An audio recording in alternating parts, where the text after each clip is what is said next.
பாளையங்கோட்டையில் 144 ஆண்டுகளாக இயங்கி வரும் புனித சவேரியார் மேல்நிலைப் பள்ளியில் 8ஆம் வகுப்பு பயிலும் மாணவன் சரவணகுரு. மாற்றுத்திறனாளி தந்தை, இல்லத்தரசி தாய் என வாழ்ந்து வரும் இவரது குடும்பத்தின் வாழ்வாதாரம் தந்தை ஆட்டோ ஓட்டி கொண்டு வரும் சொற்ப வருமானம்தான்.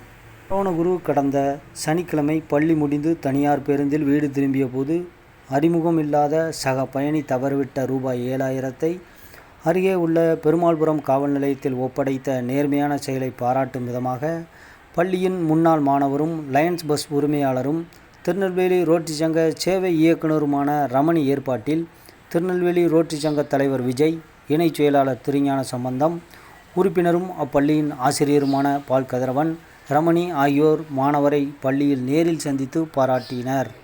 திருஞான சம்பந்தம் பள்ளி தலைமை ஆசிரியர் ஜோசப் கென்னடி அவர்களிடம் மாணவனின் 12ஆம் வகுப்பு வரையிலான பள்ளி கட்டணம் முழுவதையும் ஏற்றுக்கொள்ள உறுதியளித்தார்.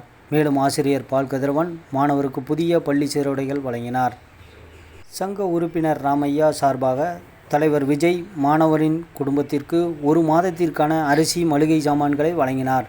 தனது செயல் குறித்து மாணவன் கூறுகையில், வணக்கம், என்னோட பேர் சரவணகுரு. நான் 8th படிச்சுட்டு வரேன். Saint Xavier's higher secondary school Palayamkottai. சனிக்கிழமை நான் டெஸ்ட் முடிஞ்சு வீட்டுக்கு போகும்போது பஸ் ஏறி போனேன்.